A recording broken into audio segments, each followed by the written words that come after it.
religious controversy. The religious controversy really stems from the fact, what's your religion? What's your nationality? And we as a people should understand the depth of what's your nationality, what's your religion. It goes way back before Prophet Noble Ali came. When the slaveholder beat Kula Kinte and made him Toby. When he told the Negroes on the plantation, you can't say your own name in your own language. Then he divided us from our religion, became the controversy. Since that time, we've been running around the people trying to say what our religion is on our own, like we know better. But what we actually been doing is switching from one slaveholder to another. We go from Christianity, from Judaism. The Jews sold us into slavery. They came out of Egypt, and it tells you in the Bible, in Leviticus, that they can enslave the people that came out of Egypt with them. Then if you get into Christianity say we're cursed people. From Ham, we're cursed people. Then when you get into Islam, they tell you Muhammad's the last prophet. And while they hold the Quran up in there and say Allahu Akbar, they had their foot on our neck. They held us in slavery in Arabia up to 1962. Now I had some people tell me, well, Brother Wright, you know the original Arabs, they were black, they was Moors. Not to tell them you a lie. The original Arabs was not Moors. It's impossible. It's so impossible that I put up the scripture. Psalms 83 verse 6. It says the Ishmaelites on the land of the Moabites. It didn't say the Moabites on the land of the Ishmaelites. So the Ishmaelites are descendants of Ishmael, who descended of Ibrahim through Hagar. So that lets you know they had to be on our land. We was never on their land. Now, as occupying authorities, they've changed the history of our people.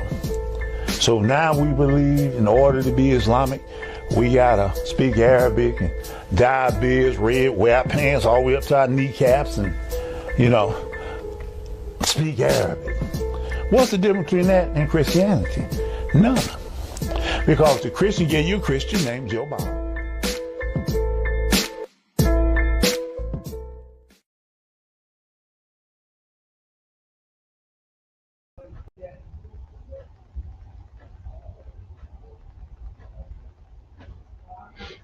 Islam, Islam, Islam. Welcome to the Moorish Science Temple of America, 1928, styled as the Moorish Temples of Islam. This is Grand Temple number 2, and we're located in Decatur, Georgia. We are Sheikh Jakarta Mecca Bay. We'll be opening our Blessed Holy Day service with prayer. Those of our faith may join us. Those who are not, you can remain silent and observe, or what have you. Stand by. Allah, Father of the universe, Father of love, truth, peace, freedom, and justice. Allah is my protector, my guide, and my salvation, by night and by day, through his holy prophet, Drew Ali. Amen. Islam, Islam, Islam. As we rise and give an eternal praise to Allah, who is the Father of the seen, unseen, the known and unknown. He is eternal and incomprehensible, the ruler and governor of all worlds. As Allah has given us life and will cause us to die, Allah will give us life once again. How ungrateful then is man of the gift that Allah continues to supply man the opportunity to repent, opportunity of redemption. As we praise Allah, as he is the only one who is praiseworthy, as he is compassionate, merciful. Allah is the master of the day of judgment. It is Allah alone that we worship, as his guidance keep us upon the straight path, the Mustaqim. As we praise Allah for sending us in a special part of himself, as he so loved us, he sent us our very own prophet, one who spoke our language, one who came up and grew amongst the society that we find ourselves in, one who has went through the rigors and rose from the depths of the degradation that preceded him, one who by his own merits was purified, one who Allah himself touched. And that is our holy divine prophet, Noble Drew Ali. As we give praises to Allah for the prophet, as he is the founder of the Moorish Science Temple of America, the educational branch of the Moorish nation. As our holy divine prophet unselfishly devised a formula and agenda for the Moorish American Muslims, and that his own unselfish will breathed forth the life of the Moorish Science Temple of America. And we give honors to that. We give honors to who the prophet Noble Drew Ali gave honors to: Jesus, Muhammad, Buddha, Confucius, to name some of the divine prophets. And also a special honor to Saint Marcus Messiah Garvey, the harbinger, the John the Baptist of this era time. We give an honor to First Grand Sheik of the Moorish Science Temple of America, Saint Edward Millay-El.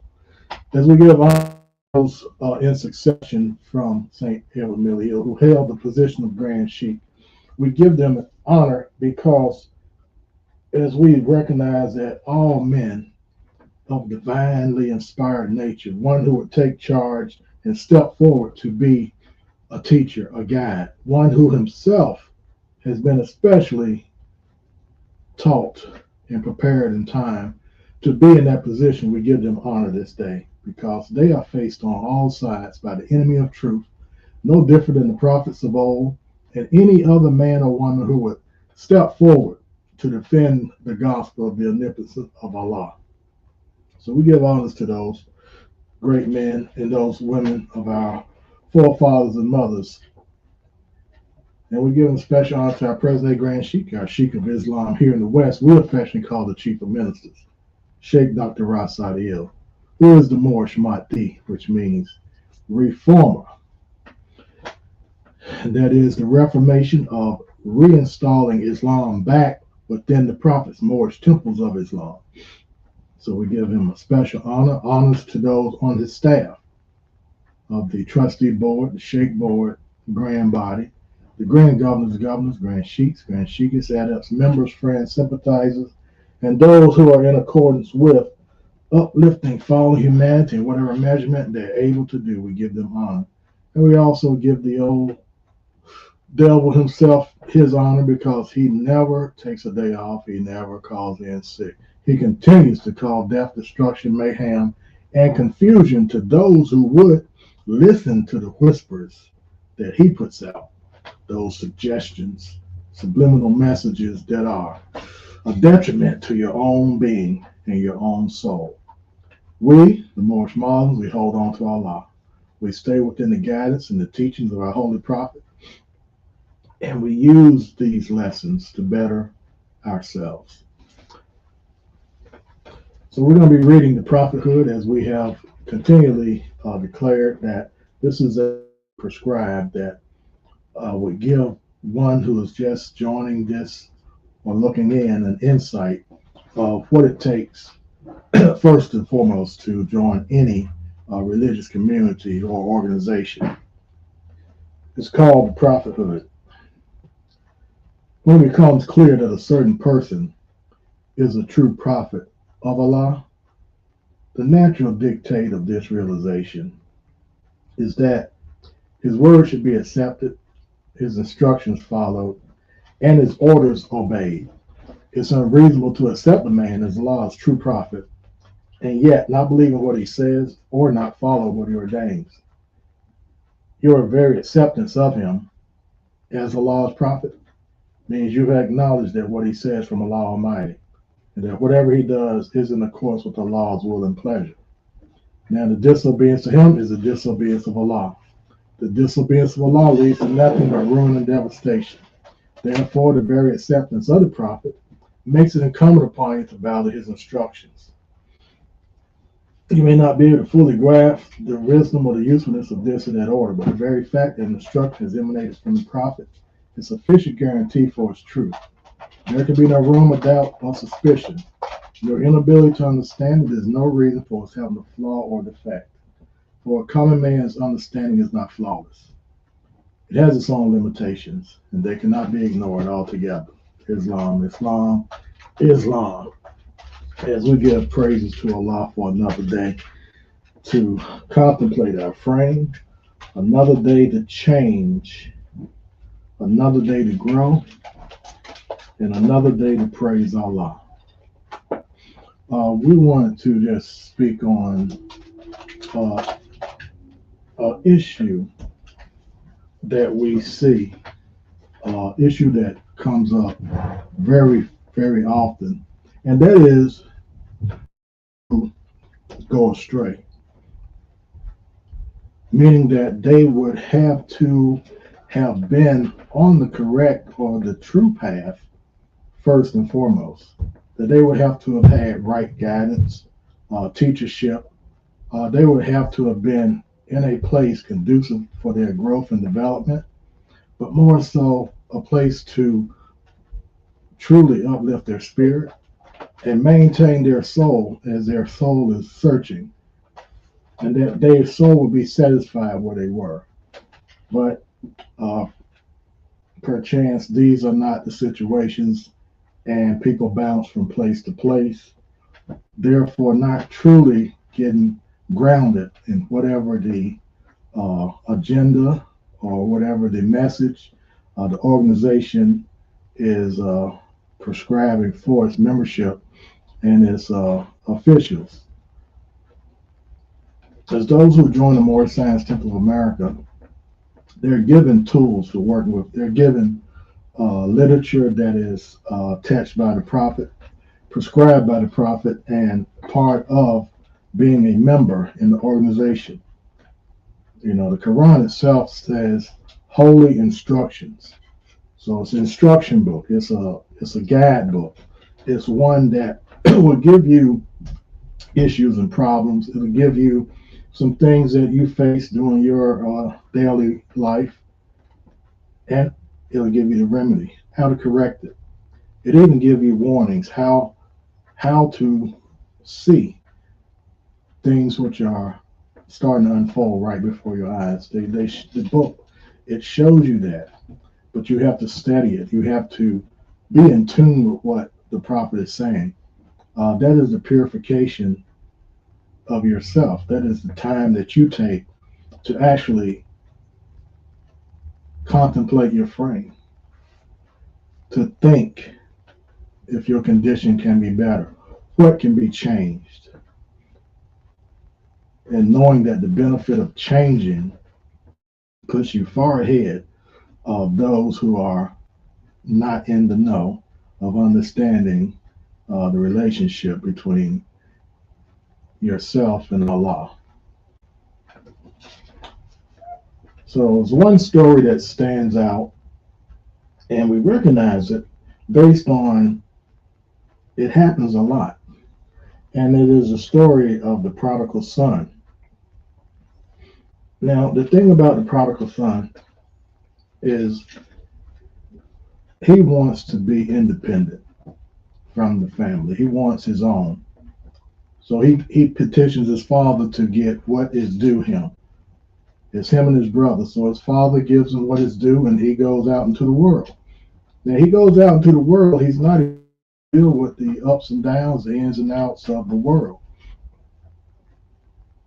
So that measurement that he was prescribed, he wastes in record time. And then he has to submit himself to servitude in order to bid his way. Now he's treated less than animals. He has to live in the areas of animals. Animals get to eat before he does because these are not his place. This is someone else's. And then he came to his senses, as it says. He came to his right mind and said, look, I'm going back home. I'm apologizing to my father. If he had me stay in the stables, I'll do that. I'll just tell him, I'm sorry and I sinned, and part of his repentance. But here's the measurement that he was not expecting. When he returned home, his father recognized him from a distance. My son has returned. As soon as he seen his son has returned, he says, he apologized to his father, and his father said, "Son, I'm glad you're home." He said, "Go in there and get that robe, bring me that ring, get him some slippers, and go out there and get that calf, that lamb, and dress it and feast him." His father was so glad that he came home. He prepared a feast in his honor. He gave him the family ring. He gave him the robe of authority. He put sandals upon his feet, as he's far above everything else now. He's walking above the clouds because he saw what the world had to offer, and by his own admission, he should have never left his own. Now, the reason why that story sticks out, a lot of people leave their home under the idea that it's better out there. It's better out in the world. You can do all these things in the world, which is true. I mean, even the tempter said to Jesus, if you give yourself to me, I give you the world. It's the same as today. You have to give up something in order to get. Our leadership demonstrates that you should measure what you're going to lose by what you're going to gain. If what you're seeking to gain is far greater than what you're going to lose, by all means. But you have to investigate, you have to research, you have to study, you have to prepare yourself for what if it does not work out the way that you imagine. Because the illusion of the world do and oftentimes cloud our judgment, and we make haste decisions based on emotions and feelings. But we have to deal in truth, reality.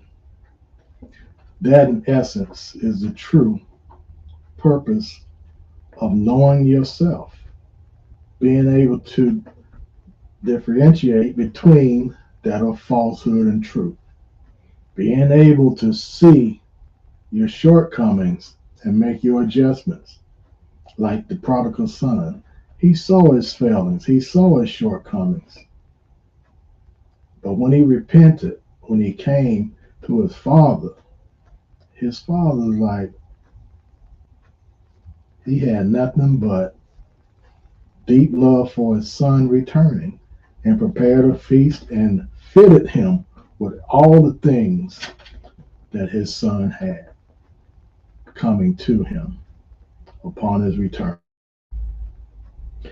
Now, our prophet demonstrates to us of the things that were taken from us: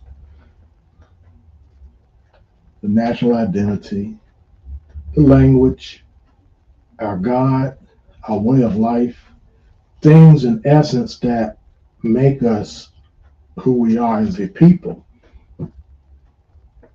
And in the Holy Quran of the Moorish Science Temple of America, let me get my spectaculars here. The prophet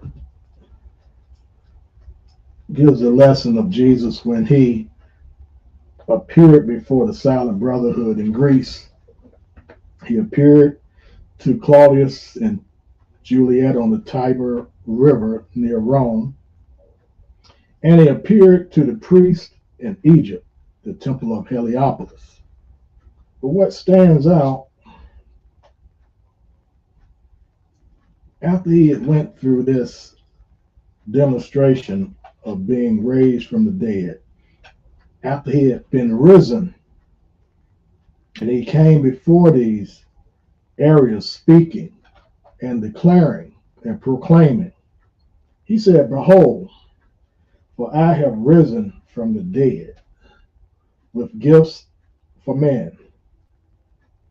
I bring to you the title of your vast estate." He brought back to man what man had lost.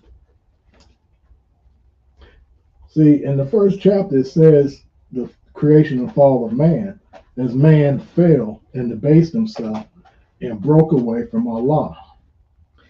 He became a prodigal son in essence. But it took someone to recognize this, someone that went back and brought those things that was once lost. Our prophet did the same for us. Everything that he brought back was lost to us as a people. We, in essence, by joining the temple, we're that prodigal son because we're looking. We're trying to find home. And guess what? This is what the temple is for us Asiatics here in North America. It is home. Even in our procedure, even in those who would stand up and proclaim that they want to be a Moorish American, guess what? We say, welcome home. What's the difference? And many of those prodigal sons and daughters are fitted with their crown. They're fitted with their robe. They're fitted with their ring. But we're speaking about the educational process of bringing them up in their mental aptitude to know the greatest decision you've just made. So with that, we're going to take a short break and we'll be right back.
Islam, welcome back.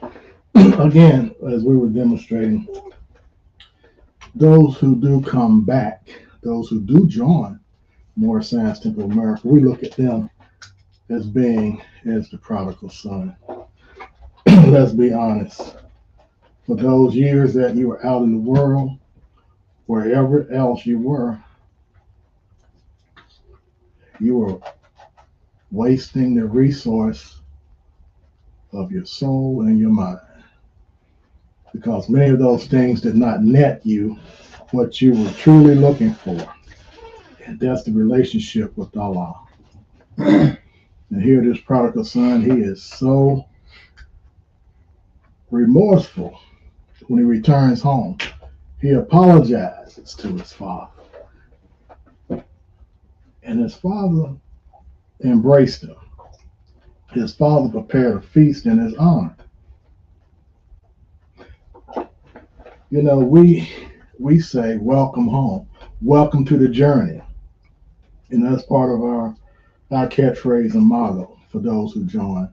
You know, you start off in your 15 to 18 week, what we call spiritual boot camp, where you evaluate yourself. The Prophet Jesus says, called self-examination. You know, you get an opportunity to study and look within yourself to see if this is truly what you want to pursue. And it's your choice. It says your will, free will. It's your choice. And once you make that decision, then we do everything in our power to teach you what's needed, guide you, and discover things along with you along the way. The things, there is certainly always room to grow, room to learn.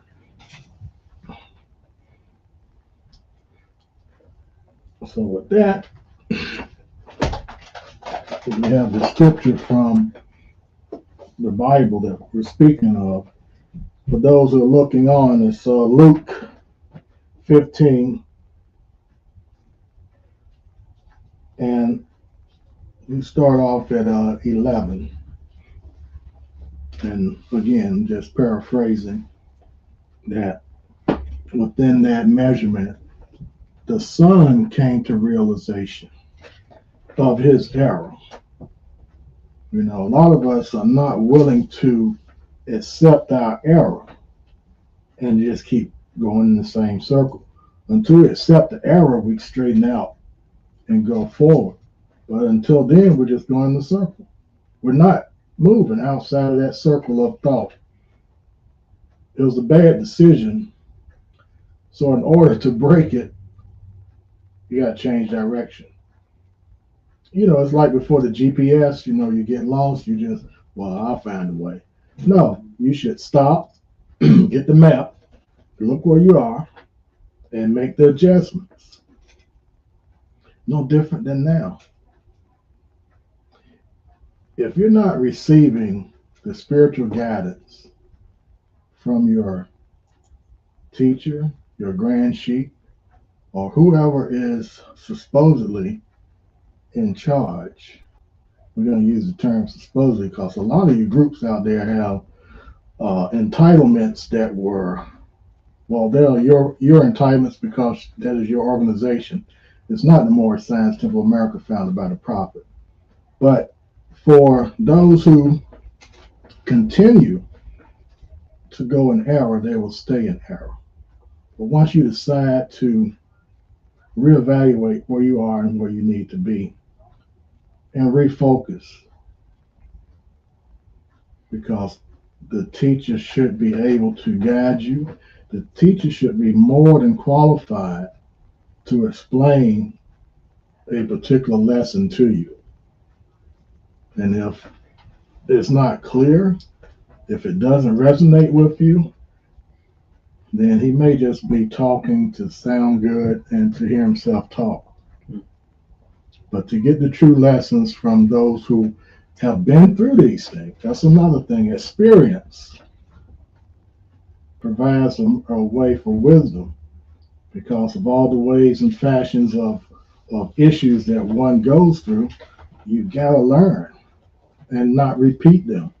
And for those coming behind you, that you are a warner. You are one who can help them avoid the pitfalls, avoid those areas that are a detriment.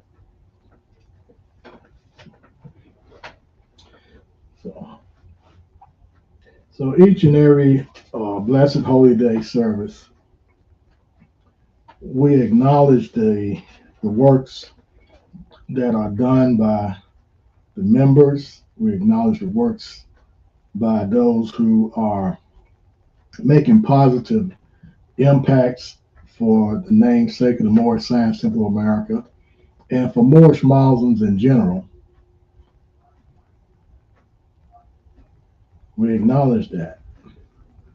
We also have to look at the other half, the other side, because there are a lot of things which are a detriment that are going on, and we have to address those issues. And we say we have to address those issues based on the fact is this is a largely, as the prophets say, largely religious organization. We make and stand clear of those things which continue to draw people into, as they say, the secular world. And what's going on in the secular world is not pertaining to the Moorish American Muslims. When I say not pertaining to, I'm saying that these issues are outside of the spectrum of what the Prophet has taught us, and that we should not be involved in those issues based on ourselves being Muslims, but mostly because we're Moorish Muslims.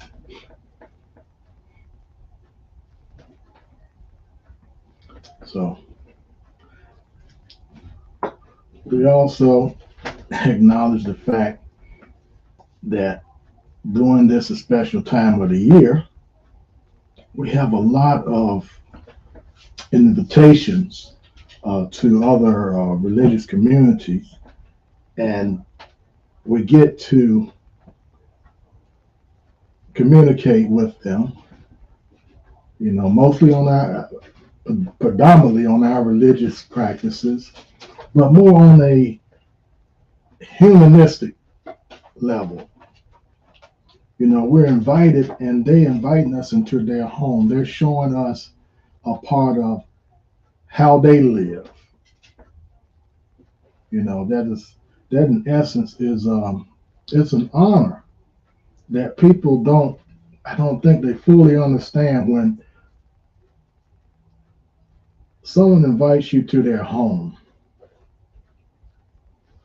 They're inviting you to come sit with them. And whatever lessons you garner from that meeting, that time that you spend there, that's a gift to you. And you shouldn't take it lightly. When we go to places, people are generally interested in who we are. First of all, we don't look the norm as Asiatics here in this society. And then when we speak, when we talk, when we demonstrate certain essence or subject topics that they may have, our positions are far, far greater than what they expected. Sometimes they don't know how to receive the answers to their questions, but nonetheless, it gets them to thinking. So the next time we see them or meet them, they have a genuine greeting and respect towards us, and we have respect for them as well. So we're invited. Was it next weekend? Next weekend to I'll call it our one of our favorite Islamic communities, the Ahmadiyya. They love us to the point where they always inviting us, which is great. That means that what we have in common, we can continue to build on that.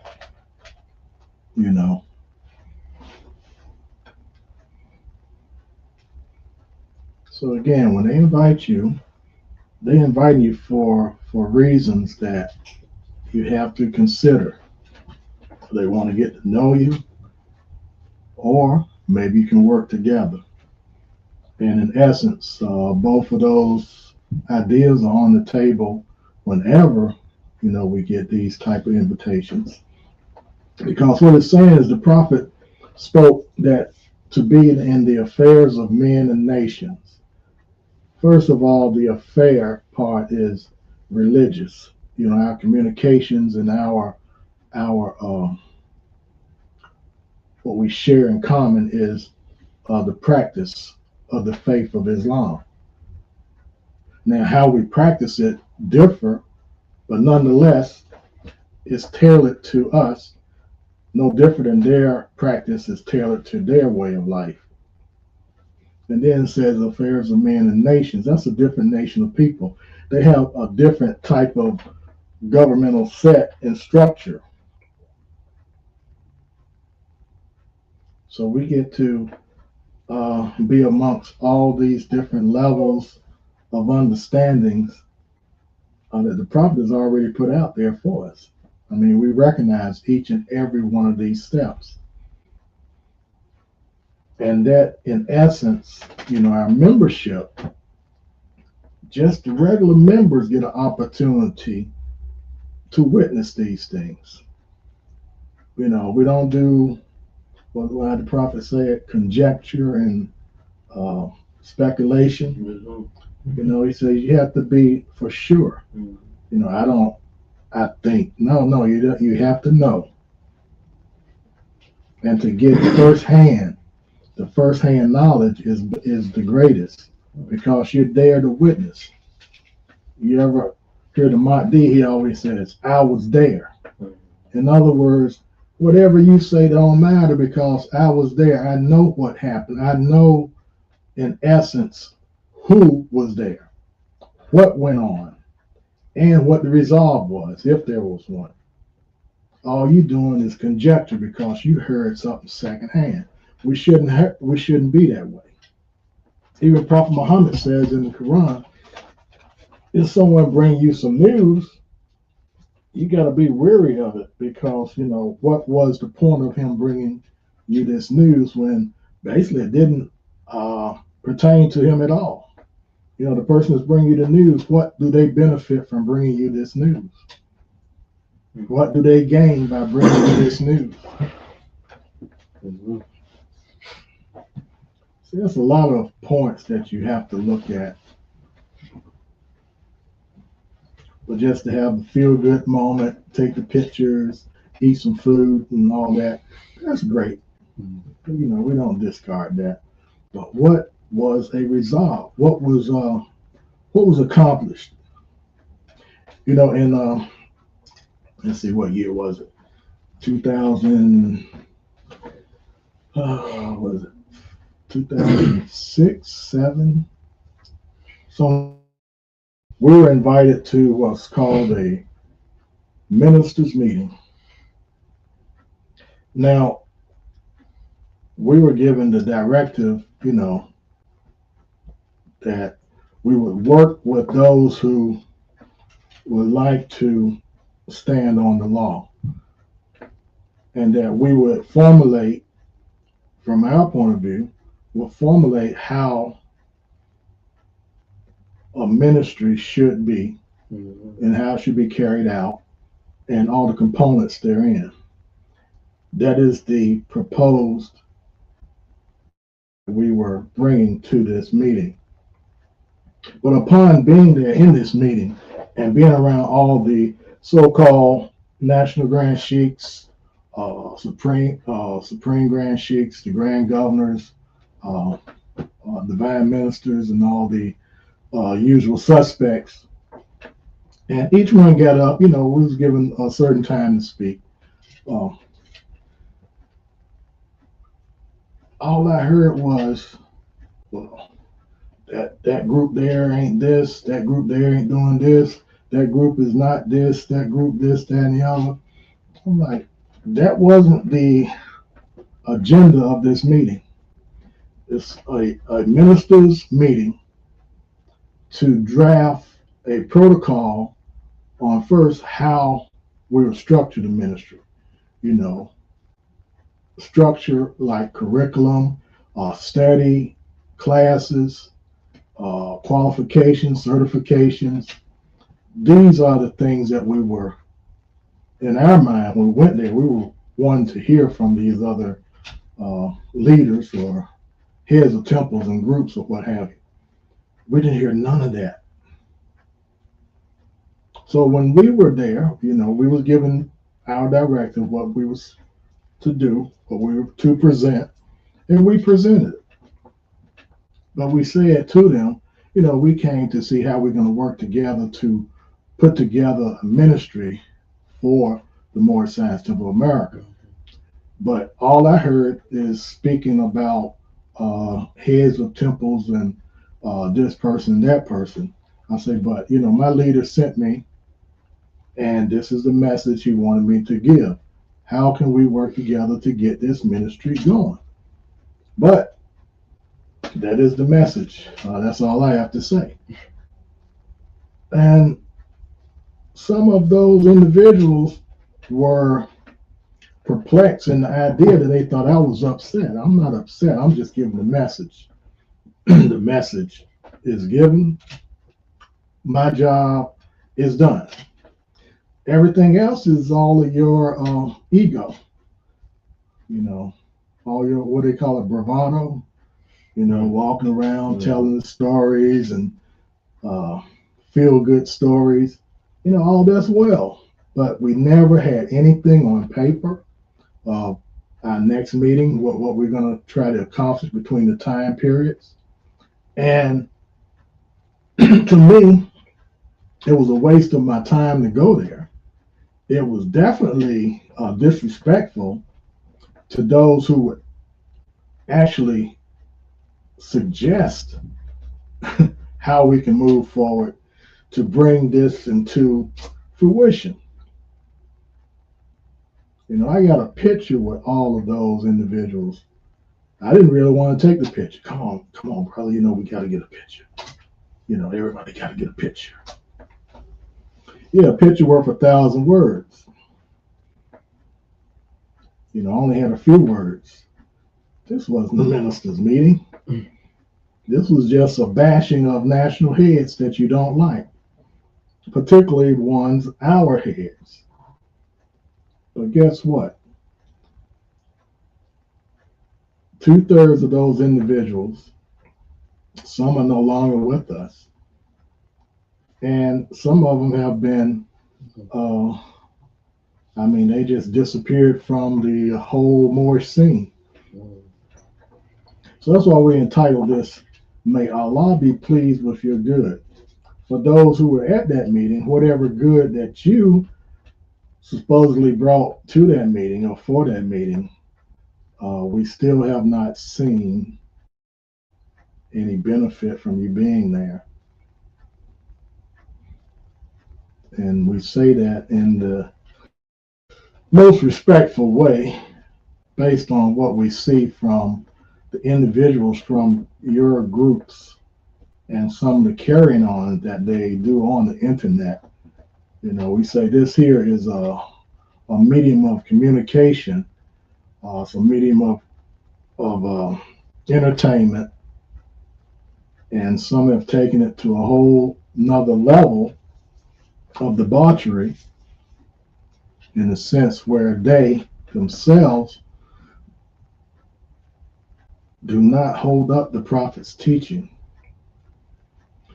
And those who are under them, those who are supposedly under their charge, are not being taught and fed from the prophet's point of view. From the Moorish perspective, as the prophet brought Islam to us, we don't hear any Islam. We don't hear nothing religiously from those camps. I call them camps, but groups, temples, made up temples. So again, we have been involved in a lot of these meetings, and we've heard a lot of nice sounding, articulate words being expressed, but we don't see and have not seen anything that's grown from those meetings. Now, if we're wrong, we're wrong. We can say we were wrong. But as of today, those individuals that were at this particular meeting, I went to 2 of them, same suspects. You know, some are no longer with us, and others have faded into the background or wherever. But our leadership is still moving forward. And open invitation. I've never seen where someone has given so many open invitations and I refused, but yet can go on this medium and use their mouth as an amplifier of, they didn't do this, didn't do that, wasn't this, wasn't that, and the other, and have no proof but their own words, which don't really hold water when it comes to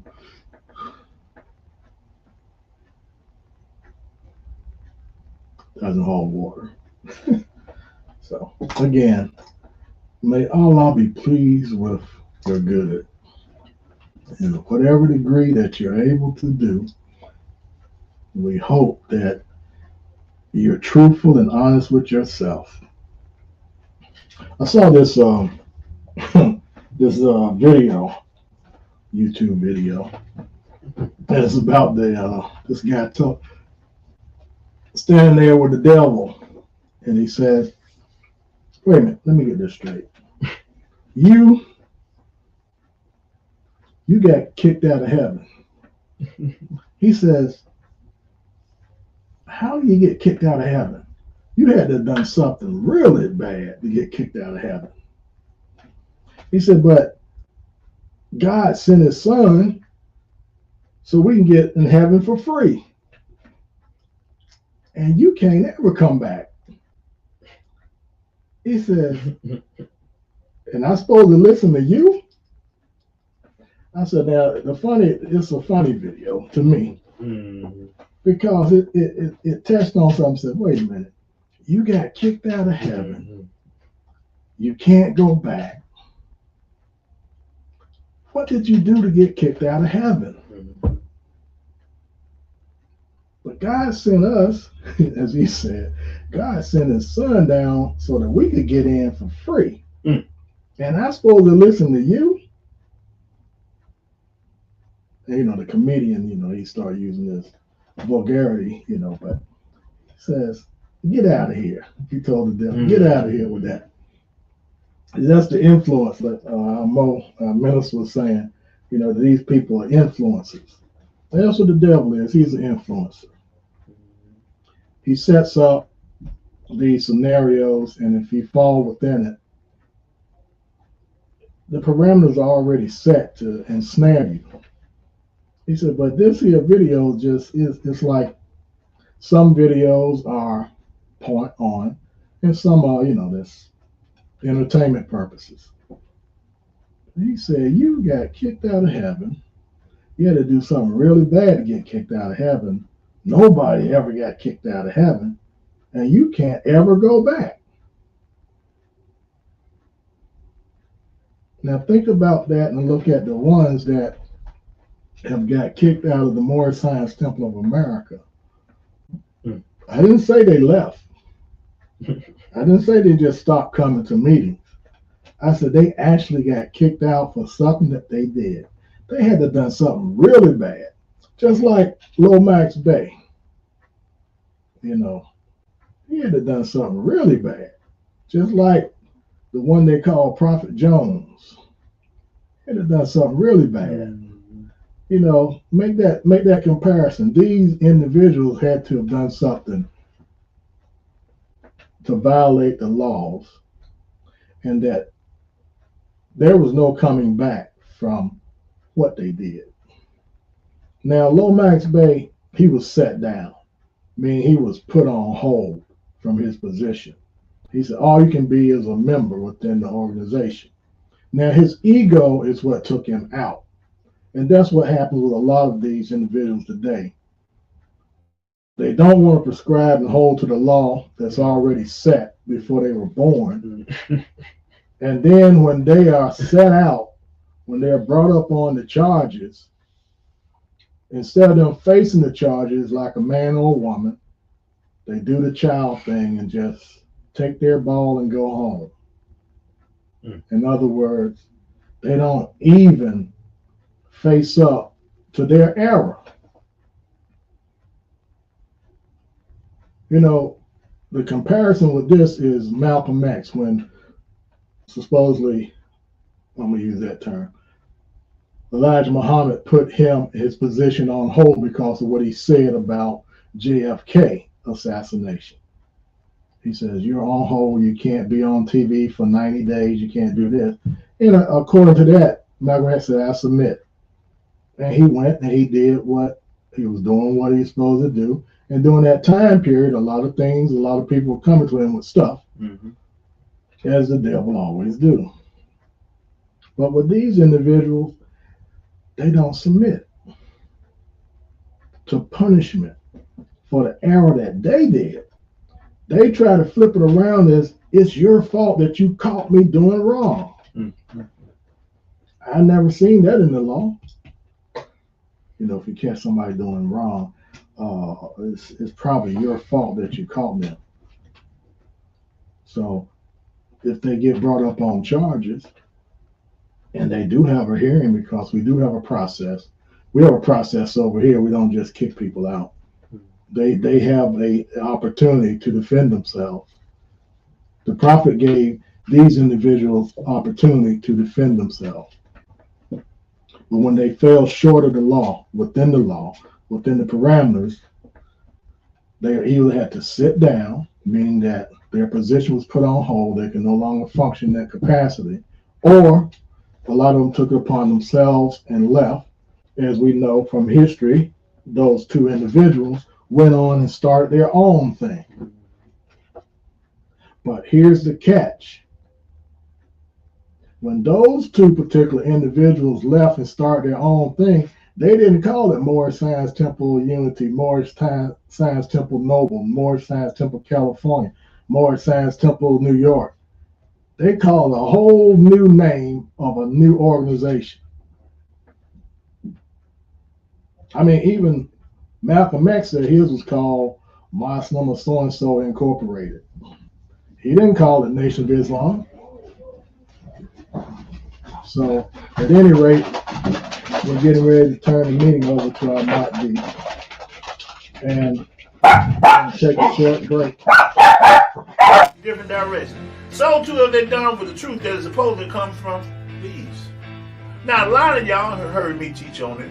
I've taught y'all basically, that this is not supposed to come in, supposed to be for the Masonic Order. Because all you Moors leaving the temple going to the Masonic Order.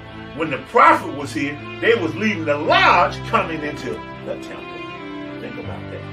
When the prophet was here, and you that are Masons are looking for greater light, left the lodge and came to the temple. Now, brothers are leaving the temple, going into the lodge. Now, if it was darkness in the lodge when the prophet was here, there can't be no light in it today. So you're leaving the light, going into the darkness. But the prophet spoke on that too. All this is out of Religion Controversy, page 8. The prophet. Islam, we back. Again, we look at the historical record because we want to be right and exact. When those two individuals, Brother Lomax, James Lomax Bey, when he departed from the Moorish Science Temple of America, he started his own organization. And the name Moorish, he didn't use it. He didn't use the name Moorish. When Jones Bay out of Temple 4 was put out by the prophet, he didn't use the name Moorish in his organization. So what we're saying in essence is, if that is what you desire to do, come up with an original name of your own. Don't include something that's pristine by the prophet and put it along with the filth that you got. And I use the term lightly. Our leader would use another term. But with all said, if you're going to leave the organization, then leave the organization. That means everything that's involved, from wearing the fez, from calling yourself a Moor, Bay, or Hill, and from the name of your so-called organization. You should change it. Because there's only one Moorish Science Temple America, and if you're not up to the standard that the prophet set forth, you're not the Moorish Science Temple of America. You're just another organization. And you should have respect enough not to include the name Moorish within it, since you're no longer functioning as a Moorish American. So, like I said, without further ado, we're going to yield the meeting to our teacher, our Mahdi. And we hope that you got something from this. If not, you tune back in Sunday, and we'll probably try to help you again. So we're going to leave you as we came, in peace, and love, and praise to Allah. Bismillah, Bismillah, Bismillah. Almighty. Islam, Islam, Islam. I rise in perfect praise to Allah, the Father of the universe, the Father seen, unseen, known, and unknown. Give high honor to Allah's strength made and manifest to our holy prophet, Joel, this day, yesterday, and days yet to come. Islam, Islam, Islam, Bismillah, Bismillah, Bismillah. You know, there's nothing strange. There are no happenings. And one of the things I do on a weekly basis, I go on YouTube and I look up who's talking, who's doing what Moors and so-called Moors. So this is the conclusion we come to. I can't call everybody my brother. Some of y'all are just dirty, nasty. And some of y'all just been lying to me since you've been in effect. Now I began my journey in 1977 in the city of Chicago in the Cook County Jail. And I've seen, I got out of prison in 78. And I must admit, since 1978, I've been up and down this country. I've been to the East Coast, West Coast, up to Detroit to where the signs say, watch out for the wind. I've been all the way down here. I've been to Florida, been to California. And during that time, I've seen so many moles pop up, self-appointed, self-sent, self-recognized. You know, I was looking at Mr. Trump Tahaka Jr. I was watching Trump Tahaka Jr. He's talking all this stuff. Well, such says here right, such says right. Ooh. And I'm like, who made you anything? When I first met you, you was following a false prophet, and you was in the corner talking about, nobody do I lead, nobody do I lead. And as I look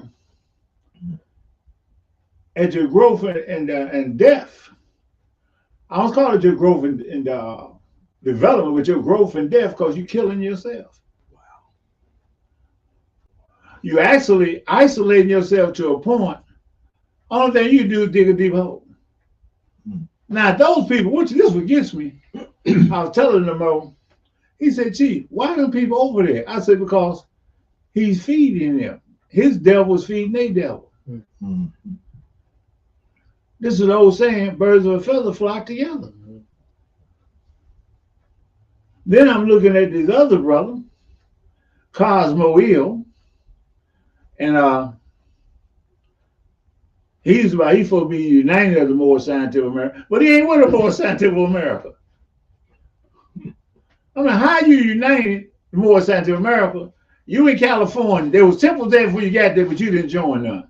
But now you're about unity. Who's lying to who? Who's zooming who? Then you got all these brothers with the radio stations, TV stations, and it's a shame before all.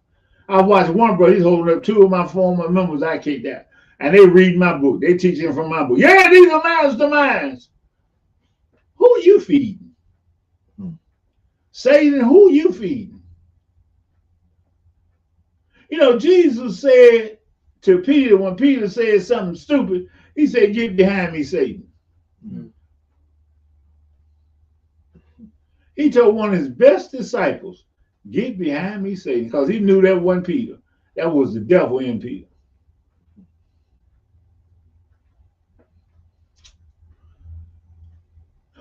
It was on a Friday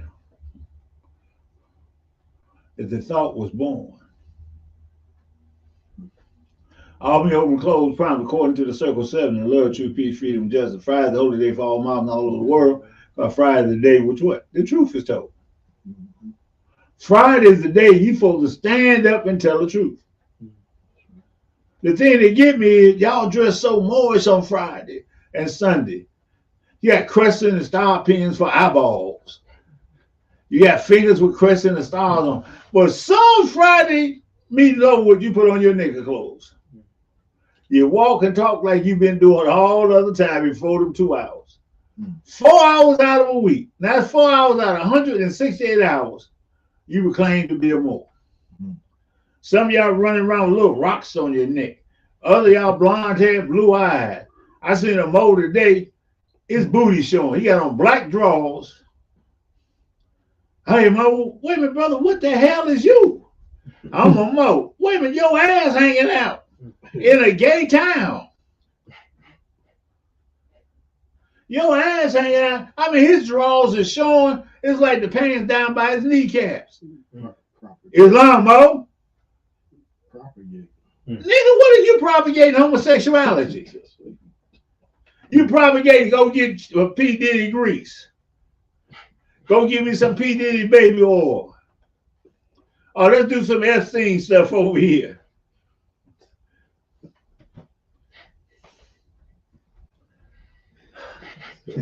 And then I was on the website. Let me show you. Let me see if I can show you.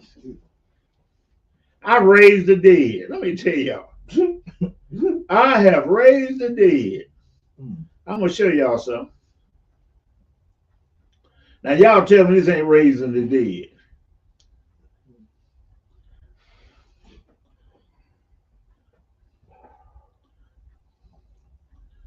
So I was on the internet.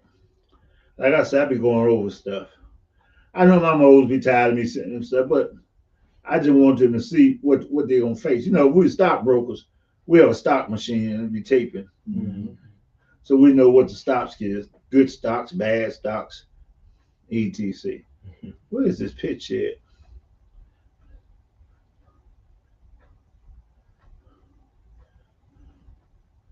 I'm gonna show you how you raise the dead.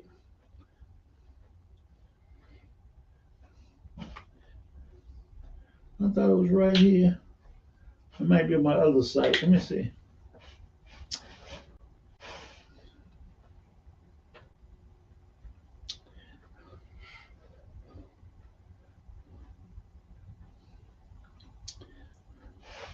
I know it'll come after that, before that. Excuse me.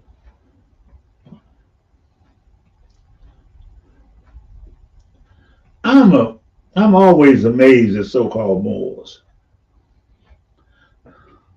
I'm always amazed. Now this brother got a black fez on and a tassel to come all the way down to his chest. Oh, here it is.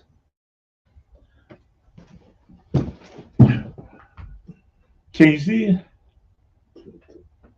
Do it this way. Can you see it? Yeah.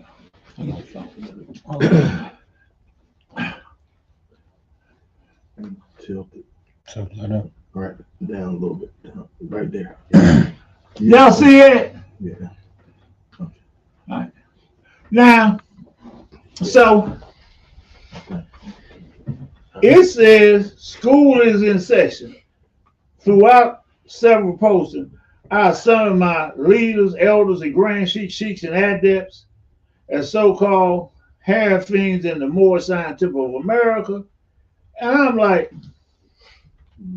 where you get that yellow tassel from? Are you a coward or something? What you trying to tell the world? It's all the way down there. It's a Shriner's tassel. And you know the thing that gets me is y'all really think y'all teaching something. Y'all ain't saying a damn thing new. All you do is regurgitating it your way. Mm-hmm. So anyway, I spoke on that. Guess who I raised up out there? Cujo, the mad dog from Canada. Gotcha. He said, you still got that pistol in your drawer, brother Raya? You still, you know your old Mo should sit in the back. And I'm like, if we sit in the back, who gonna teach your dumb ass? Let's look at that statement. We young Mo's coming. Who told you your eyes was open? See, this is the thing. Who told you your eyes open to what? You come in with dreads, you want to put a fez on the dread. You come in showing your ass. You come in with 50,000 tattoos on your face. What made you think your eyes open? You don't even know how to tie your damn shoes. What makes you think wait a minute, you know what? That's self-appointing. Mm-hmm. How you come into your eyes? Well, where you learn something there about division? Where you learn something that about divinity? Where you learn something that about religion? You ain't ever had a Quran or a Circle 7. You was a fake Muslim. Assalamu alaikum, give me some breadcrumbs. You was a fake Hebrew. You was a fake Christian. But suddenly you come in the temple and your prophet said, the prophet wasn't speaking about you. That's you saying, all right, I fit in that because I'm new. I remember I had a whole group of people come to this temple. This is back like in 2007, 2008. A whole group of Moors came in, young Moors, challenging. And that day, Brother Jackson Bay was it, Clifford Jackson Bay, may Allah be pleased with his good, was here. They came because they knew he was going to be here. Oh, buddy, they come in the temple. Yes, you know, UCC this or who this. And the prophet said we're going. So I just took the divine constitution bylaws and put it on my forehead. I said, get past that. You got all this stuff you talking about. The peace and friendship treaty, the gluk, you know, gluten-free meat, fake meat, real meat that look like it's been on the grill. A bean that's fried look like it's on the grill. You happy with? I mean, all them brothers look stupid because they couldn't explain nothing that the prophet brought. They could tell me about something else. They could tell me the prophet said. I say, sir, let me ask you a dumb question. What's that? If you sit me in the back, who's going to teach you Islam? If you sit me in the back, who's going to teach you what the prophet said? Because you don't know. You don't know shit. You don't come in the temple what the prophet said. Prophet wasn't speaking about you, fool. You come in the temple stupid. You come in the temple thinking you chosen. That's why them Europeans gave you the phone in your pocket. Now you do this here. I got to see myself. That's pretty. I got something I got to say. Why do you think the European gave you that? Subliminal suggestion. Y'all don't even think like Moors. He go, what do a Moor think? He think about his nation. What do a Negro think about? He think about himself. He don't identify the nation. Now go to the Nation Islam, they identify with, they don't try to dress up like you. They're not trying to have dreads. They're not trying to be in the world, go to baseball games. They're not about sport and play. But you know, I mean, I got a life. How the motel you got a life where you at now? Back in the prison. Another brother told me, well, I got a life. Listen, let me show you.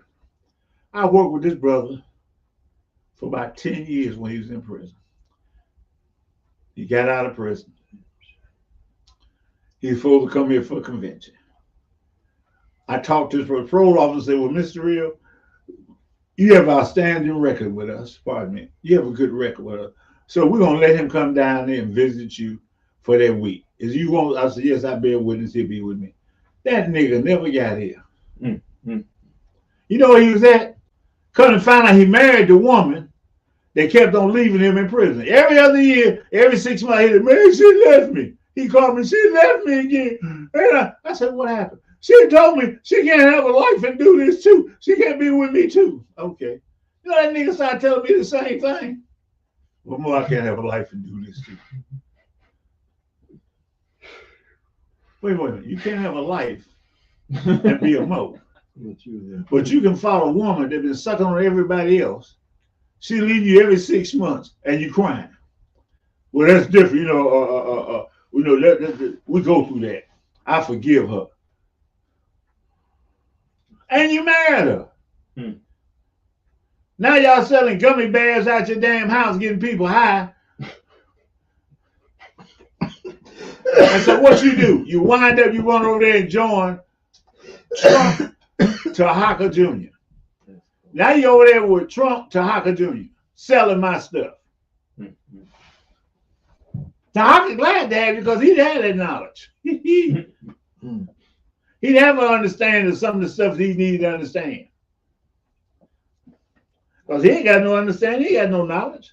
Ain't nobody taught him. Belial, may Allah be pleased with Belial. Belial ain't no teacher. He wasn't qualified to teach. He wasn't qualified to bust a grape. How do I know? Because I know Bel Air. First son of Ali. Think about what I'm saying. This is what you should do when you talk to someone that says they're from another grand body. One, first of all, he should introduce himself. Islam, I'm brother to such and such, such and such. I'm under such and such and such. He should tell you, Nation of Islam tell you that. He's either under Farrakhan or you're under one other national leaders. But he just don't say who he is. Well, I'm a member of Nation of Islam. He tell that to everybody. You only tell that to somebody. That brother was raising his hand talking about Islam. Nobody tried to walk past him. And he seen my charm. Islam, Mo. Man, what you doing with your ass hanging out like that? Like you a little bee. Yo, cheeks walking around talking. Psst. That's what they tell the homosexual. You walk around the store and your booty saying, psst. Homosexual turn around and look at it. You called me? Yeah. You right. Mohit say, you rain.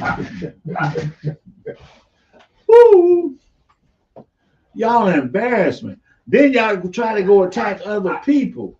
The Nation of Islam, the Buddhists. Y'all try to attack everybody else and y'all don't know nothing. The thing about those people is they actually have to study. To be in Buddhism, you have to study. To be in them Hebrews, be they black Hebrews, Christian Hebrews, they have to study. Nation of Islam, they have to study. They got to study supreme wisdom, grand wisdom, wisdom, wisdom, wisdom. You busy trying to read Playboy after the meeting.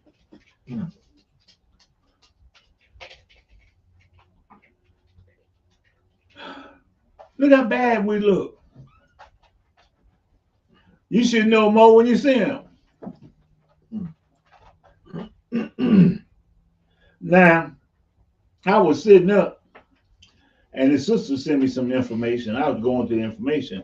I said, oh, sister, I can't even respond to this. She said, why not? I said, because this is Cosmo Ill dumb stuff. The Cosnut.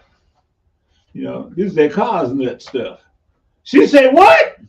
I said, this Cos. She said, no, not the guy in the white. I said, yeah, the guy in the white. That guy there. I said, she told me some ugly stories. I said, And the brother got on the phone. He told me some ugly stuff. I said, ooh. That's the man, though, huh? Yeah. And Cosmo Ill is hooked up with Cujo in Canada. That's why. So, You're defending the devil.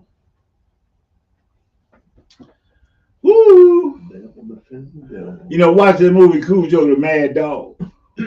Got bit and got the rabies and stuff. Cujo ain't nothing but a reefer head, a gunya smoker. And he don't know his asshole from his lips. Sometimes he stick the stuff in his butt and think he's smoking. That's cool. There's so many of y'all out there talking about you supremes, your nationals, you grand this and grand that, divine this and divine, but you can't break down the prophet's teaching. You can tell me about somebody else's teaching that you put with the prophet's teaching. So what you're telling me, the prophet is a rock, you tell me about mud. Well, see, the mud says, wait a minute, how did mud get in this? Well, you know, I put the mud in there, you know, because it's more science, you know, you have to exercise your five, you know, you got to go through your own understanding. How you ever understand you don't know nothing? Do you know? Let me just show you. The prophet said people come in with their eyes open. He was talking about particular individuals that was already student of religion. They was already breaking away from the devil. Y'all come in the temple with the devil, trying to hide your devil under a fez, under disguise. Y'all smoking, drinking, doing everything else you're doing as a Negro. You go to the club, everything. But you want to come in the temple and say, I'm a Muslim. Then you had a little funny fez on, black fez with the gold tassel. I thought you was a vice lord. Wow.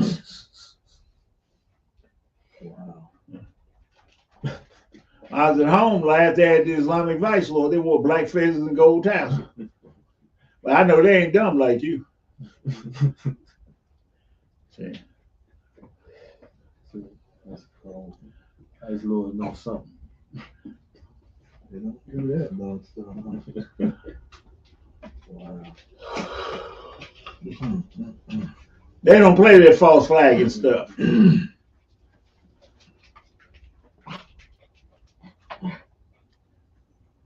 Do you know, walking around like as you are is a more? I got all types of compliments today about my scarves and stuff. Oh. That's how the brothers say, man, look at you. I like that. Mm-hmm. Well, can I have one? Hell no. Hell. Huh? Yeah, he want one. I said, hell to the no, to the no, to the no. Hell no. You don't know what earn mean no more. You want to wear something because you want to add it to your fakeness. See, you go by what your eyes can see, but not what your heart can feel. Because your heart and your eyes are two different places. You see the benefit that we get as Muslims, but you can't get that benefit because you're a nigga in disguise. You're a comedian. Now, the prophets say such and such thing as a comedian. What is a comedian? A comedian, if he go in the grass, he turn green. He run up a tree, he turn brown. Think about that. If you go around doodle, he turn black. He does all this for two reasons. I ain't but for two reasons he do it. One, to save his ass. Because he has predators that's looking for him. So he's a comedian, he's a lizard. Now, the second thing is, he do it so he can trick some food to come close to him. So he's either hiding or he hunting. But check this out. The nature of a lizard is that of a snake. He's a cold-blooded animal. That's what he is. No matter what skin tone you got, how many feathers you put on, how many scars you put on, how many meats you meet, you still a lizard. You still a snake.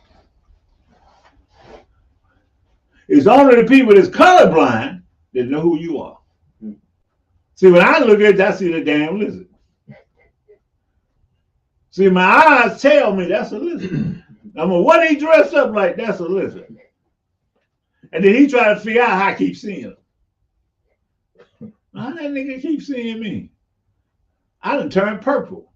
I'm polka dot now, and he still see me. What's wrong?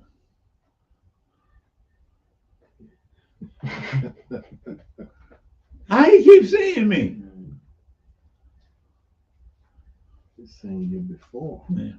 So I was telling, I had this other fat boy, full of bait or full of ear, whatever he's out there.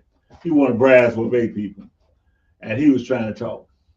He tried to insult my son. Well, your son, and you hooked up with a white woman. Yeah, when I was pimping. I said, you don't tell nobody I was pimping. Well, wait a minute. You don't tell nobody that you only started learning Kung Fu because you were being bullied in school. They was taking your lunch money and your lunch. You ain't telling nobody you was bullied. So now you've been bullied, you think you can break a brick and stuff. But I was laughing because I was riding the white horse. See, the white horse is a common phrase for toilet. So I'm riding the white horse and I'm talking to him. He keep coming back. And I'm looking at his picture. Now we were saying in the sale, drop one, flesh one. I said, won't you come and break one of these bricks? I said, won't you bring your fat ass over here and break one of these bricks? Make it easy for me to drop one flesh one. I said, because you've been bullied. My son is better than you because he's my son. He might be a fool, but he's better than you. You know, if somebody better than a fool, you know that person way out. I say, ain't nobody following you in Kung Fu. You ain't no sensei, no, you ain't got no dojo. You's a hoe. You was the one that got bullied, and now you want to act like you can do something. I said, come over here and break one of these bricks I dropped. So when I drop one, flush one, it go down easier. I said, the more I looked at your picture, the better I shit. He ain't come back yet. Listen, Fat Boy ain't came back yet. Let me see. That was 2 days ago. I guess he couldn't even handle that, huh? No, this Fat Boy full of, you know. Let me see. Where was he at? I was just like, wow. Where's this fool at? Because he kept on trying to come at me, but then when I started talking about the toilet, he ran because he didn't want to break no bricks. See, the brother say, let me show you his picture.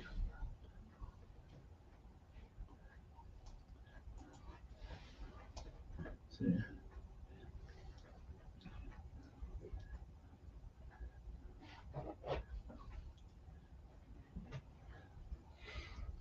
The only way he got a girlfriend, he put money up. He's a sugar punk.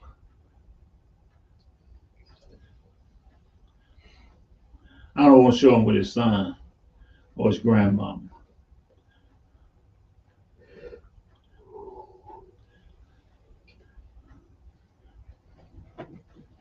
Look at him. Can you see him? Tilted. Yeah, you can see him. Why would you mess with somebody like me and you look like a donut?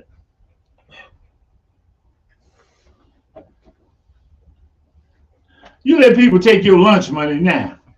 You go to the store and say, come here. You throw the money down in karate. It's like, yo! But you're still throwing the money down.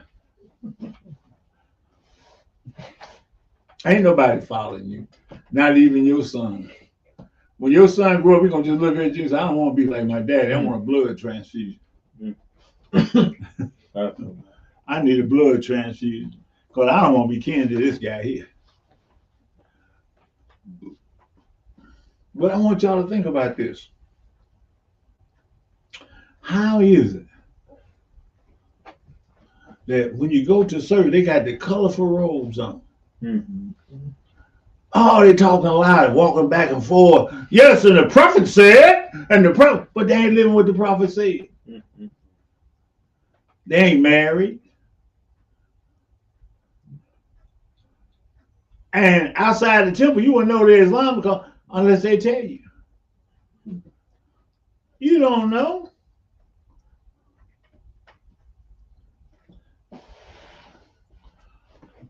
And messing with me ain't gonna do nothing but get you a headache, because I'm gonna talk about your punk butt. You know?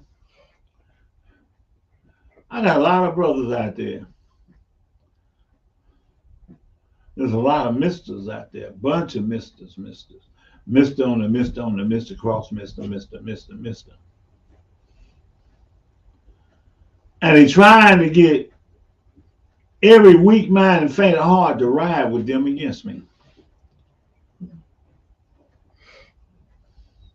Think about that. I mean, you call somebody on your show to read from my book. Now, you know it's my book, but you call and say, he a master, he a sheik. What kind of sheik is he that's reading, teaching you from my book that he don't understand? And you hold him up as a master. Let's think about that. Another one of my members, ex-members, in the form of Sharif A.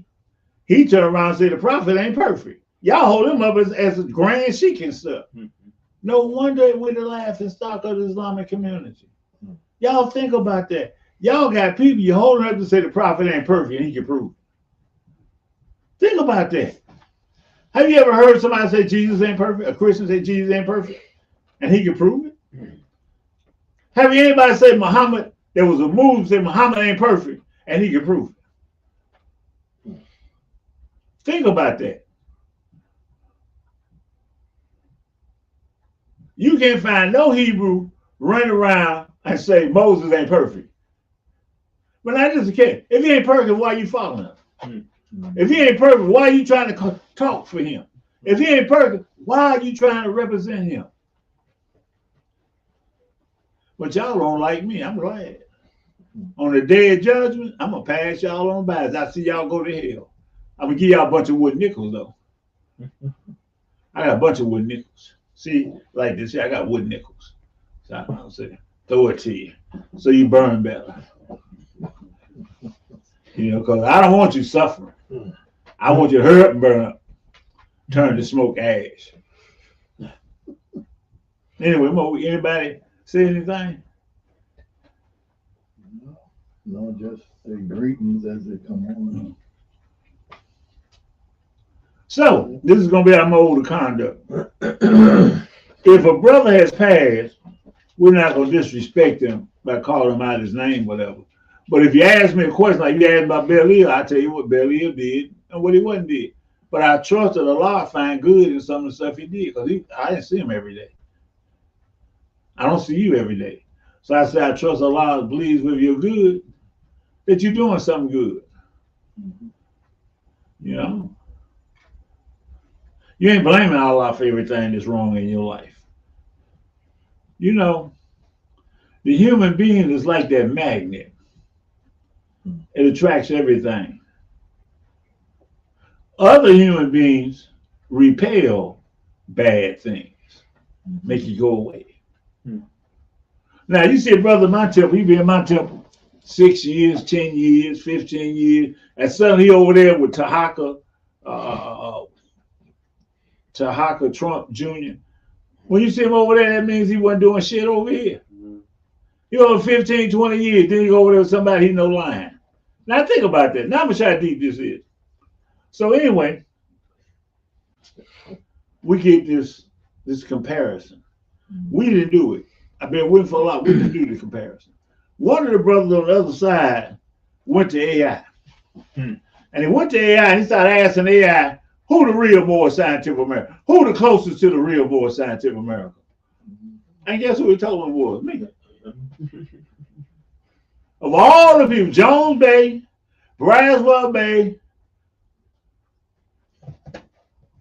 Trump Jr., all of y'all, it said that Raya of 1928 is the closest thing to the prophet's teaching.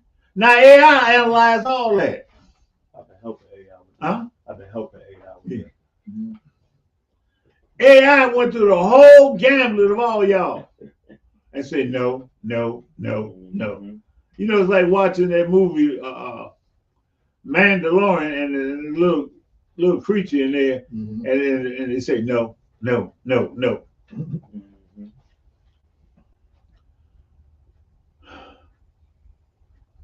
We have to be honest with ourselves, brothers and sisters. We have to be honest. We have to say, are we really practicing Islam? I see some brothers telling me, the Fez, that's the national headdress. Stop saying that lie. The Fez is not, this is not my national headdress. I can't even explain that. Where y'all get that from? I can't even explain it. The Fez is not a national headdress. It's not national, it's religious. Wait a minute. If you wear it because you're religious, how it become national? Oh, that's right, y'all follow behind them cavemen and cave women and cavemen from Africa. The Fez, you know, that's why the brother got the gold tassel on his Fez. What it is, he's trying to be self-identifying. You know, it's like, if you studied American history, you see during the Revolutionary time, Max Christopher Tuckett, he was the first man during the Revolution. Now, why was Christopher Tuckett the first man killed in the Revolution? Because he's the only nigga standing up there. Everybody say, shoot that nigga. He said, don't shoot till you see the whites of his eyes. Now, that's when you're going to appeal. But I'm talking about this when they were standing in line, fighting the British, and they say he's the first person killed in the Revolutionary War of Independence. Hmm. Why was the first person killed? Because they said, shoot that nigga. And so when the guy said, shoot that nigga, everybody poured their gun at that nigga. He was shot 15, 20 times. You know it could have been one gun because, hey, they only shot one bullet at a time. Right, exactly. So he got shot 15 times.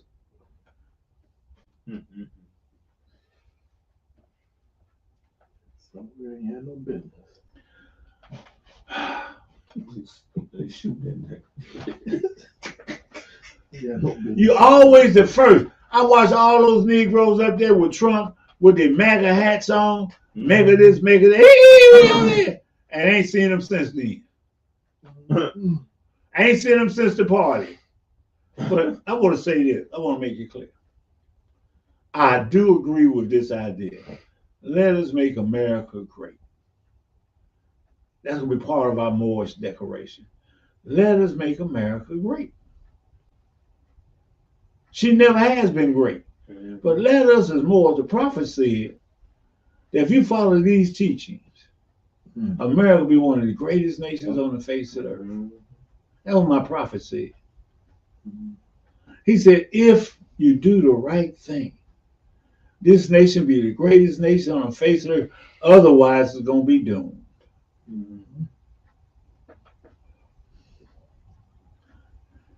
So if y'all see me with a red hat and on the hat it says L, let, A, America, B, great, not be great again. Let America be great This time. this time. So we'll have a little balance stuff. Let's make America great. Because we're going to do the right thing. We're going to follow our prophet, Noble Ali's teaching. We're going to help save the nation. Because the prophet said if we do right, we help other people. Just by us doing right. You know, like when Jesus fed the multitude, all the Christians think it was a miracle, but it wasn't. See, people traveled to hear Jesus on the mountain. And people back then wasn't no McDonald's. Wasn't no Wendy's. Wasn't no fast food restaurant. So you had to bring food with you. So when they got there, and Jesus looked around, he see some of the people hungry. They came just to hear him speak. They had nothing, they came on their own. And Jesus said, give that man some bread. Give that man a piece of cheese. Give that man some fish. And other people listened to Jesus, felt it. They started pulling out their rich stuff and put it out there. And then Jesus do what they do right now. I remember one time in the Nation of Islam and churches where they say, hold up $1. Let's see if you got $1 on you. Hold up some type of green bill. Let's see what you got. They held it up. Then they put a basket. I said, everybody put that in the basket. Put it in the basket. They still do that trick. Them brother hold up their 20s and 100s trying to show they had some money. And that little basket comes, they put it in a basket. Some people use metal baskets because they don't want to hear no change.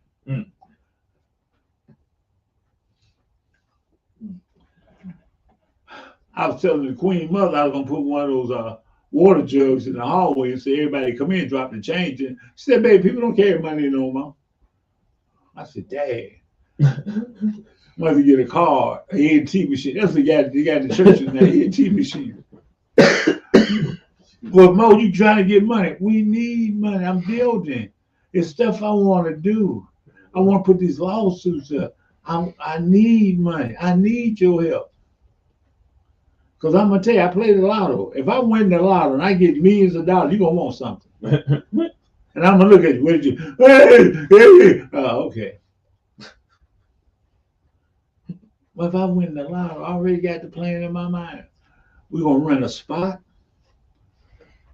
We're going to try to buy the spot first. I'm about to say rent. We're going to buy the spot. And the reason I say rent, because we buy a spot, I want to have one built from the ground level. And if I win the lotto next week, I ain't going to have enough time to have it, but I can rent a spot. So I get a nice spot. I have little checks for y'all. So when I tell y'all, I said, listen, I need the name on your ID card. This is hard. Your name is Joe Blow on the ID card. Mary Bubblehead on the ID card. You ain't no Illa Bay. Do you know all you got to do is go there and show them your nationality card. Your nationality card is equal to a baptism paper. When you show them your baptism paper, your nationality card, and they say no, tell them, okay, you a stumbling block. I want to go to a stepping stone. Send your supervisor down here. Because you go to any Department of Motor Vehicle and you look on the wall, it tells you baptism papers. Why do you think they got baptism papers up there? I ain't gonna tell y'all no more because you got leaders. Anyway, anybody else got something to say? All right, nobody got nothing to say, so we're gonna close out because it's 10 minutes to. And I love you. Bismillah, Bismillah, Bismillah. Islam. Islam.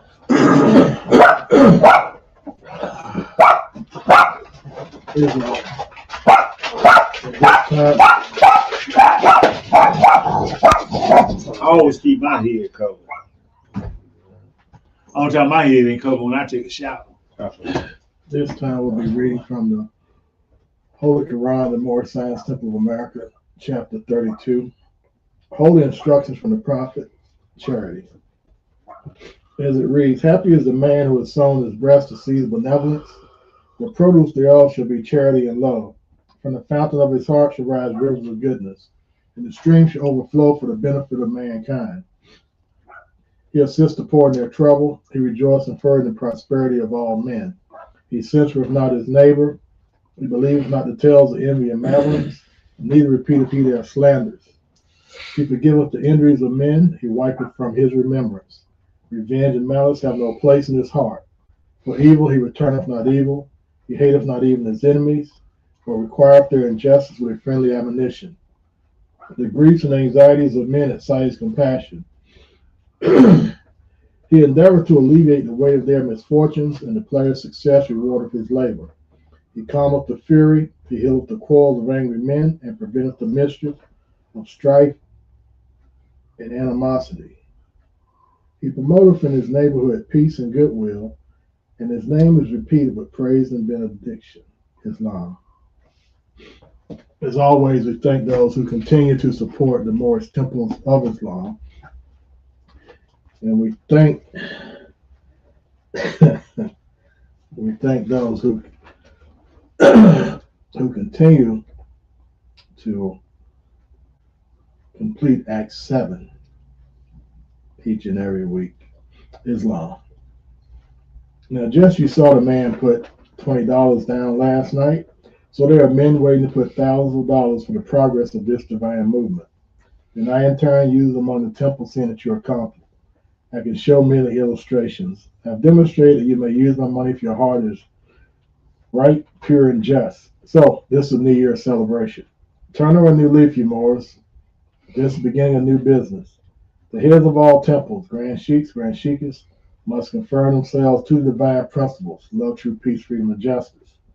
They must live the life among the members and be loved by them as even the prophet is loved. They must not practice the principle of segregation among any group in his or her temple. Would that be a good Moor? Let it be he or she that is head of any temple of the Moorish Science Temple of America, that there come any grievance, notify the prophet instantly, and do not attempt to quiet among yourselves. All heads of all temples are to constrict and confirm to these laws from the prophet Noble Drew Ali. The Moorish Science Temple of America, this is dated October 17, 1928. Islam. To the members of the Moorish Science Temple of America, Islam. This is the instruction from your prophet Noble Drew Ali. Be faithful unto your forefathers' divine and national creed, that you'll be blessed for your good deeds that you sow in the flesh. Allah is the one that judged the world, and his judgment is now on, but the weak can comprehend it not. Excuse me. The end of time is drawing near, so says Allah to his divine prophet, Noble Drew Ali. And that is why many hearts have been turned to stone. And many have eyes to see but cannot see, ears to hear but cannot hear, lest they will be confounded of their sins. These are the trying hours now, dear Moors, and every evil spirit is moving. And they are trying every weak mind to overthrow and drag out the true foundation that has been laid and to cause confusion in the minds of the ones that do believe. But if you had the true love of Allah and the spirit of your forefathers, you fear not what you hear or see, but will sacrifice the utmost of your very life to protect your movement and your profit. Watch your enemies, dear Moors.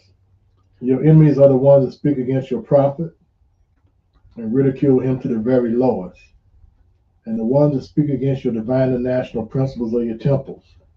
Act accordingly, and Allah will bless you for your good work. Peace, your divine prophet, Noble Jalali. Our salvation, Allah, unity. The Moorish Science Temple of America, the Divine Constitution and Bylaws. Act 1.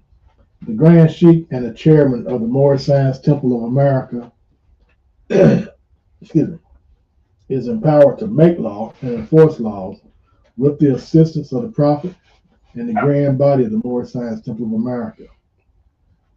The Assistant Grand Sheikh is to assist the Grand Sheikh in all affairs if he lives according to love, truth, peace, freedom, and justice, and it is known before the members of the Moorish Science Temple of America. Act 2. All meetings ought to be open and closed promptly according to the Circle 7 in love, truth, peace, freedom, and justice. Friday is our holy day of rest, because on a Friday the first man was formed in the flesh, and on a Friday the first man departed out of flesh and ascended unto his Father God Allah. For that cause, Friday is a holy day for all Muslims all over the world. Act 3. Love, truth, peace, freedom, and justice must be proclaimed and practiced by all members of the Moorish Science Temple of America. No member is to put in danger or accuse falsely his brother or sister on any occasion at all that may harm his brother or sister because Allah is love. Act 4.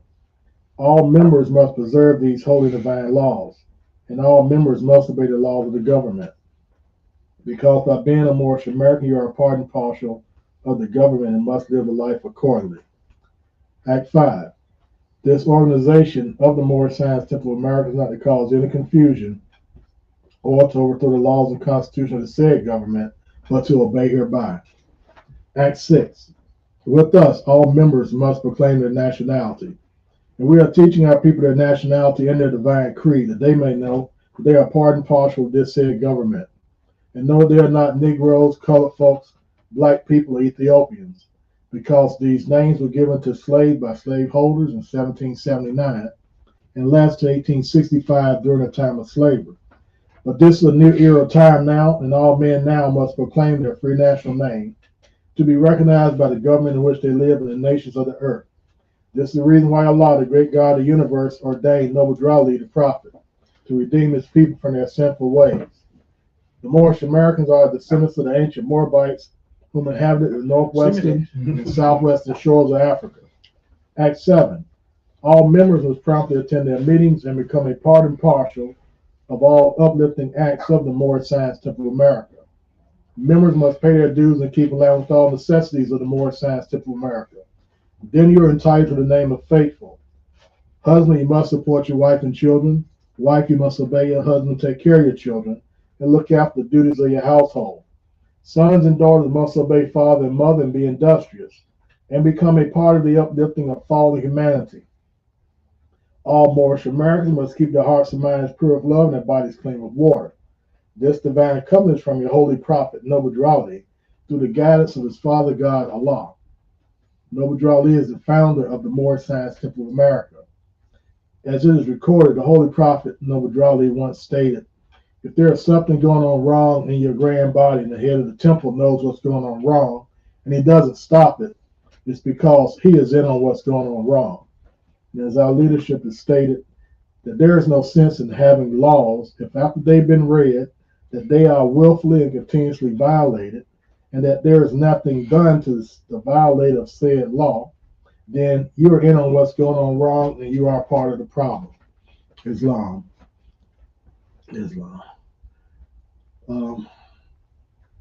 At this time, we'll Close out.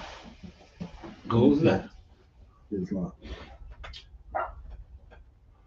Allah, bind our hearts and minds back to our ancient forefathers, divine creed and principles. We ask this in the holy name and of the seven Elohim. Amen. Islam, Islam. Praise Allah Almighty. Let's see here.